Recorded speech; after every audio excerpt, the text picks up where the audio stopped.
नाज़रीन, नाणे वारे वज़ीर मोहम्मद औरंगज़ेब चयो आहे त अमरीका पाकिस्तान जो सभ खां वॾो भाईवार आहे। अमरीका सां वापारी सीड़पकारी खे वधाइण चाहियूं था।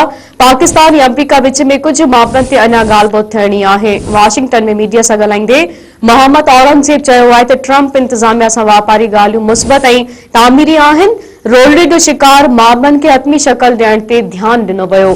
उन वधीक चयो आहे त ॿिन्ही मुल्कनि पारां वापारनि खे अॻिते वधाइण ते इत्तफ़ाक़ कयो आहे। उम्मीद आहे त ॻाल्हियुनि खे तामीरी अंदाज़ में अॻिते वधायो वेंदो। एक बार भी रवांगे ब्रेकिंग न्यूज़ टियूं पिया। नाणे वारे वज़ीर मोहम्मद औरंगज़ेब चयो आहे त अमरीका पाकिस्तान जो सभ खां वॾो भाईवार आहे। अमरीका सां वापार ऐं सीड़पकारी खे वधाइण चाहियूं था। पाकिस्तान ऐं अमरीका विच में कुझु मामलनि ते अञा ॻाल्हि ॿोलि थियणी आहे। वाशिंगटन में मीडिया सां ॻाल्हाईंदे मोहम्मद औरंगज़ेब चयो आहे त ट्रंप इंतज़ामिया सां वापारी ॻाल्हियूं मुस्बत ऐं तामीरी आहिनि। रोलड़े जो शिकार मामलनि खे हतमी शक्ल ॾियण ते ध्यानु ॾिनो वियो। वधीक चयो आहे त ॿिन्ही मुल्कनि वापारी राब्तनि खे अॻिते वधाइण ते इत्तफ़ाक़ कयो आहे। उम्मीद आहे त ॻाल्हियुनि खे तामीरी अंदाज़ में अॻिते वधायो वेंदो।